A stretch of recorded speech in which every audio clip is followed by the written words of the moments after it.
This is Apple's 16-inch MacBook Pro with the brand new 5600M graphics option. And if you guys watched our last two videos, you'll know that there are not only some massive improvements for things like graphics rendering, but it also performs incredibly well for gaming, like in Fortnite and Call of Duty Warzone. So if you guys haven't seen those videos, we'll link to both of them in the end screen at the end of this video. But for this one, we're gonna answer a question that a lot of you guys have been asking in the comments section. How does this new 5600M graphics chip compare to an eGPU? So we're gonna do just that. Now before we get into it, I wanna mention that we have our new premium all over Apple product design t-shirt for sale in the merch shelf below this video. So thank you guys for supporting us. For our eGPU system, we chose the Razer Core X enclosure for $300, but there's also the Chroma edition, which features RGB lighting and extra ports, like a couple of USB ports for peripherals and an Ethernet port. As for the graphics card itself, we chose the AMD 5700 XT since it's proven itself as the best overall choice in 2020. So the total for the eGPU comes out to around $680 or $780 if you chose the Chroma enclosure. As for the MacBooks, we're going to compare three different systems. The new 5600M MacBook Pro by itself, which is almost fully loaded, the base 16-inch MacBook Pro hooked up to the eGPU, and the 2020 13-inch MacBook Pro with the 10th gen chip hooked up to the eGPU as well. And they're all updated to macOS 10.15.5 and Final Cut Pro 10.4.8. And by the way, some of these systems are on sale, so we'll link to them down in the description, as well as the eGPU components that we recommend. Now with the eGPU setup, keep in mind that you want to be using it with an external display to get the full power out of it. So let's start with comparing the raw graphics performance using Geekbench 5's metal test. For some reason, the 5700 XT eGPU is scoring very low compared to the 5600M, which scored about 43,000 points.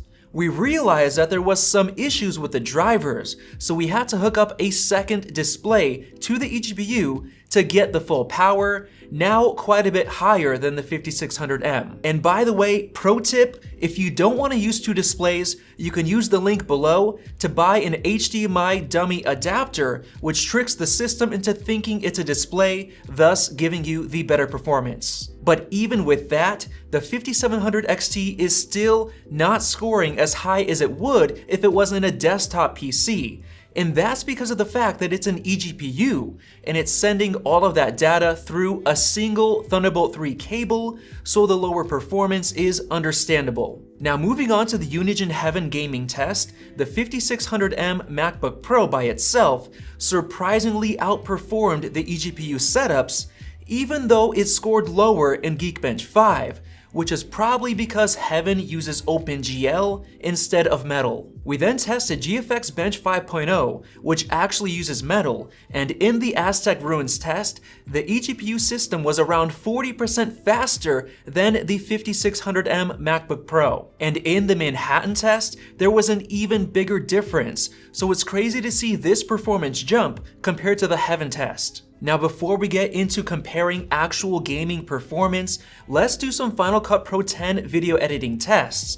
And most of these are heavily graphics dependent, so the differences in CPUs won't really affect the results as much as other tests do. Starting with the Bruce X benchmark, which is almost purely graphics dependent, we can see that the 5600M is performing incredibly well, and the eGPU setups are taking quite a bit longer, which is interesting because we've seen better results in the past, but maybe the eGPU performance slowed down with the new versions of macOS or Final Cut Pro. Next up, in our 1-minute HEVC stabilization test, the 5600M destroyed the other two once again, with the 13-inch falling way behind. Now in the 30-second Canon C200 raw stabilization test, the difference was even larger between all three, so the 5600M is really proving itself so far. We then decided to run some export tests just to see the difference in export speeds, and the base 16-inch with the eGPU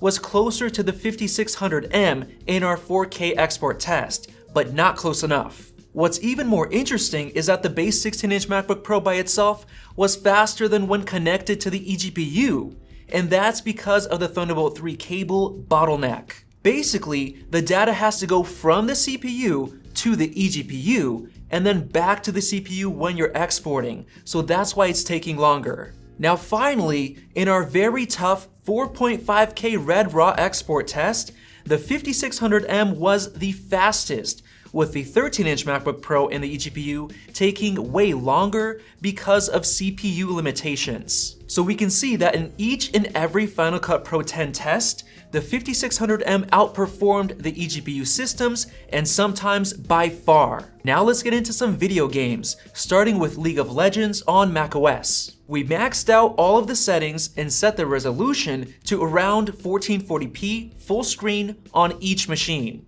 We were surprised to see that the 5600M 16-inch MacBook Pro outperformed the eGPU by an average of around 40 FPS.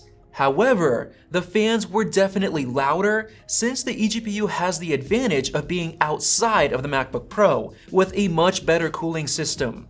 We then moved on to Fortnite in macOS and set the resolution to around 1080p full screen on each machine, and then set the graphics quality to high, but at 100% render resolution. One weird thing we noticed while playing with the eGPU systems was that the frame rates weren't very consistent, with the minimum FPS dipping lower than expected. But on the flip side, the 5600M MacBook Pro by itself offered very consistent frame rates, which led to a much more pleasant gaming experience.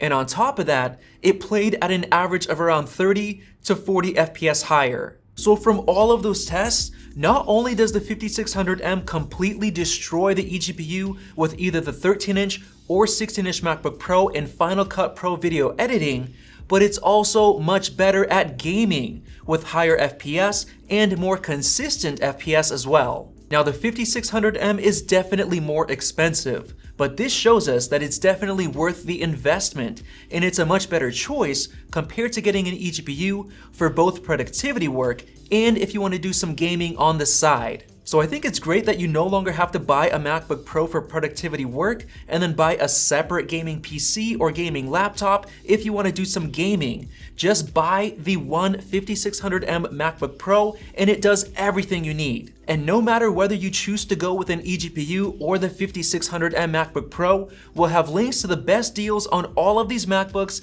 and the eGPU parts down in the description below. So hopefully this video helped you out, and if it did, go ahead and click the subscribe button above for our WWDC coverage on Monday. And if you like this t-shirt, go ahead and check it out in the description below or the merch shelf, and definitely go and watch those two videos that I mentioned earlier in this one. Thanks for watching, and we'll see you in the next video.